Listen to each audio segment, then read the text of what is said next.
बड़ी सुंदर अमृतमयी कथा रसवान कर रहे थे सभी लोग। कहते हैं रामचरितमानस में 4 विवाह हुए, 2 सफल और 2 असफल।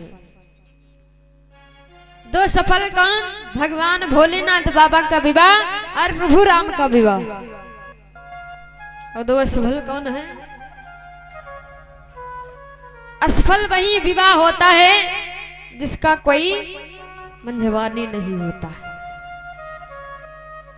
सूर्पनखा डायरेक्ट पहुंच गई पंचवटी में प्रभु राम से विवाह करने के लिए। विवाह हुआ, नाक कान कट गए। और नंबर 3 में नारद बाबा। नारद बाबा माया के चक्कर में भ्रमित, प्रभु ने माया फैलाई, विश्व मोहिनी के साथ में विवाह करना चाहा, लेकिन किसी से सलाह नहीं, डायरेक्ट पहुंच गए कहां? जहां जयमाल स्टेज पड़ी हुई है। रूप बनाए बंदर का, विवाह हुआ नहीं, क्रोध में आना पड़ा। तो कहते हैं जो भी काम करना चाहिए सोच विचार के, बिना विचारे जो करे अरे फिर पाछे पछता, काम बिगाड़े अपनो जग में होई हसाई रे भैया, जग में होई हसाई।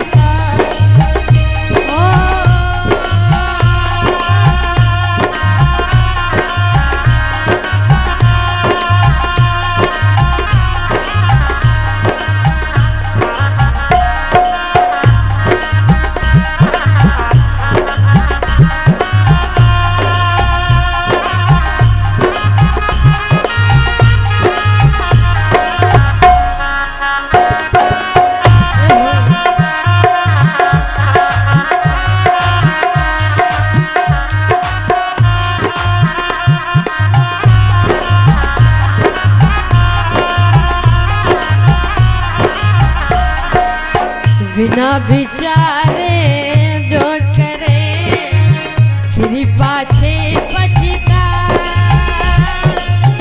काम बिगाड़े अपनो जग में हो हसाए भैया, जग में हो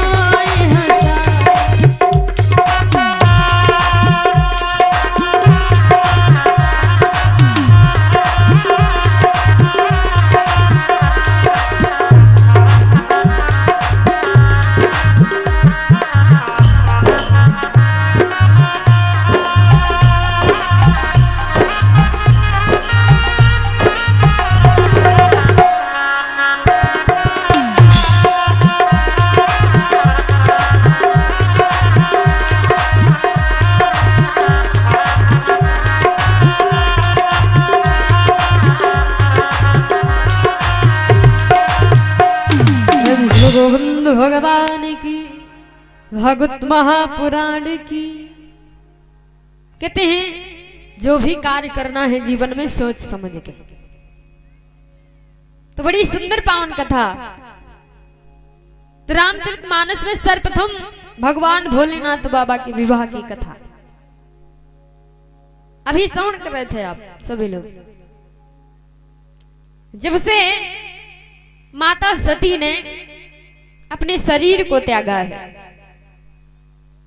तब से भगवान भोलेनाथ बाबा ने समाधि लगा ली।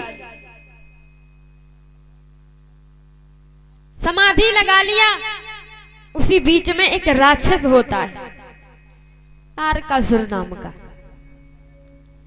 तारकासुर नाम का राक्षस होता है, बड़ा ही अत्याचार करता है, पापाचार करता है, फिर तपस्या करता है। तपस्या किसकी किया? भगवान ब्रह्मा जी की। ब्रह्मा जी की तपस्या करता है, ब्रह्मा जी बड़ा प्रसन्न होते हैं। तारकासुर के समक्ष प्रकट होते हैं कि हे वत्स, मैं आपसे बड़ा प्रसन्न हूं, वरदान मांग लीजिएगा।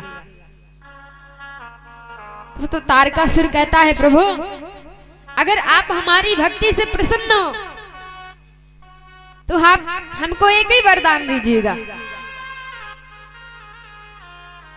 कि मैं संसार में किसी के मारने से ना मरूं।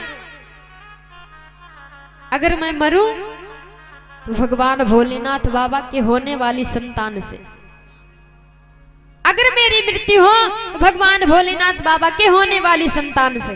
तारकासुर बड़ा होशियार है, उसको पता है ना, एक पत्नी थी सती जी, वो तो चली गई, यज्ञ में गई थी, अपने प्राण त्याग दिए, और भगवान भोलेनाथ बाबा तभी से समाधि लगा लिए। तब उनके संतान कहां से होगी? इतनी जल्दी तो मुमकिन नहीं है। इसलिए तारकासुर ने बड़ा सोच समझ के वरदान मांगा, प्रभु अगर संसार सागर में हमारी मृत्यु हो तो भगवान भोलेनाथ बाबा के होने वाले संतान से। ब्रह्मा जी ने वरदान दे दिया, ए मस्त ऐसा ही होगा। अब तो तारकासुर वरदान पा गया। अब तो वो कहते संसार सागर में सीधे साधे व्यक्ति तभी तक रहते जब तक उनके जेब में पैसा नहीं होता है। 2-4 पैसा आया, मनोअभिमान आ गया। इस संसार की रीति है, किसी एक की नहीं है कि को वैसा उपजा जग माही, को वैसा उपजा जग माही, प्रभुता पाए कहमत नाही।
गोविंद भगवान की, सबर सरकार की। यदि को ऐसा उपजा जग माही, प्रभुता पाए काह मद नाही। संसार सागर में ऐसा कोई व्यक्ति नहीं है जिसके पास यश वैभव धन होने पर घमंड ना आए। तो तारकासुर कहाँ नहीं घमंड करने वाला, उसको तो वरदान, वो भी अमृता का वरदान है कि मैं तो संसार सागर में किसी के मारने से नहीं मरूंगा, अगर मरूंगा तो भगवान भोलेनाथ बाबा के होने वाली संतान से। अब भगवान भोलेनाथ बाबा बैठे तपस्या में, विवाह नहीं होगा, दूसरा विवाह नहीं होगा, संतान नहीं होगी, तो हमारी मृत्यु भी नहीं होने वाली। तो समस्त देवताओं को सताने लगा, घमासान युद्ध करने लगा देवताओं से। देवता बड़े परेशान हैं। एक बार देवताओं ने बैठ करके मीटिंग किया, समस्त देवता सलाह मिलाते हैं, चलो मिल करके तारकासुर का वध कर दिया जाए। सभी सब देवता प्लान बना रहे थे, तभी आकाशवाणी हुई, अरे देवताओं, ये तारकासुर ऐसे नहीं मरने वाला है। क्यों? क्योंकि इसको ब्रह्मा जी के द्वारा वरदान प्राप्त है। अगर ये ब्रह्मा जी ने इसको वरदान दिया है, अगर ये मरेगा तो भगवान भोलेनाथ बाबा के होने वाली संतान ऐसे नहीं मरने वाला। तब सारे देवता विचार की बड़ा परेशान है, अब क्या करें। भगवान भोलेनाथ बाबा तो समाधि लगा। एक पत्नी थी सती जी, उन्होंने तो अपना त्याग कर दिया, शरीर त्याग कर दिया। अब कैसे क्या होगा, कैसे भगवान भोलेनाथ बाबा का विवाह होगा, कैसे उनकी संतान उत्पन्न होगी। अब तो सारे देवता प्लान बनाए, सर्वप्रथम विचार करते हैं भगवान भोलेनाथ बाबा की समाधि तोड़वाई जाए। अभी आप कथा श्रवण कर चुके, तो सारे देवता प्लान बना रहे थे, तभी नारद बाबा आ गए। नारद बाबा कहते, अरे देवताओं क्या प्लान बना रहे हो? क्या सुनो प्रभु, इस तारकासुर नाम का दैत्य है, बड़ा अत्याचार करता, पापाचार करता है, उसको वरदान प्राप्त है, ये हमारे आपके मरने से नहीं मरेगा, मरेगा तो भगवान भोलेनाथ बाबा के होने वाली संतान से। तो क्या किया जाए प्रभु, इसका वध कैसे?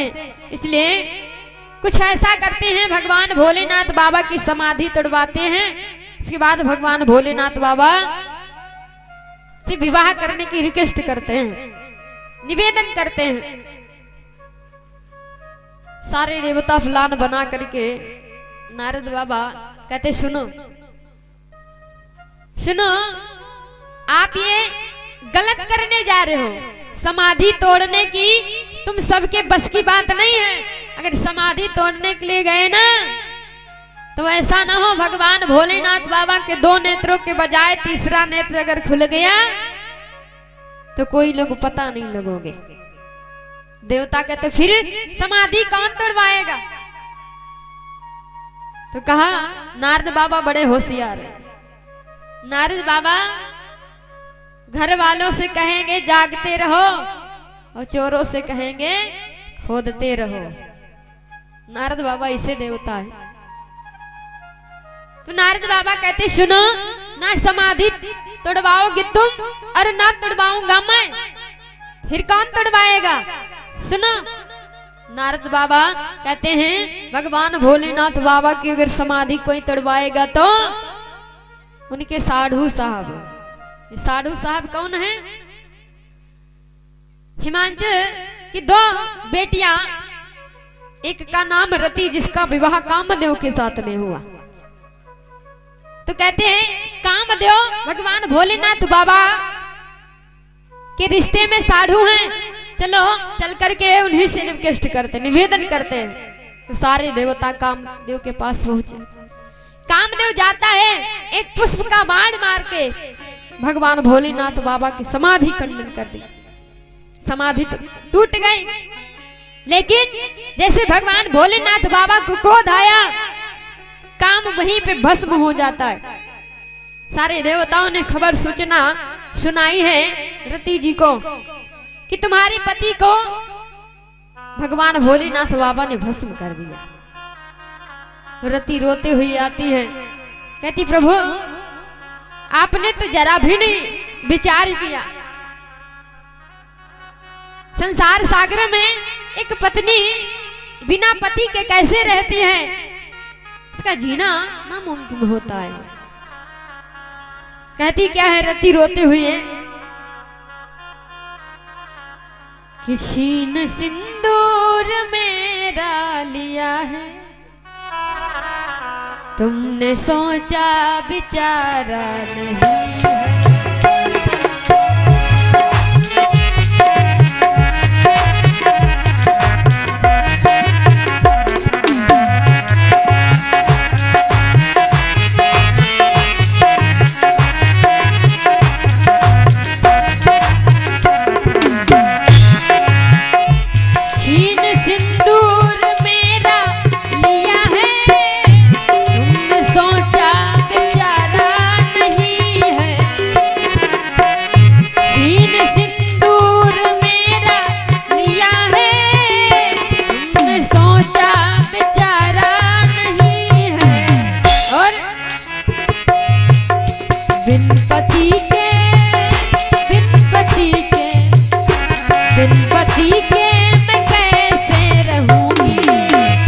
बिन पति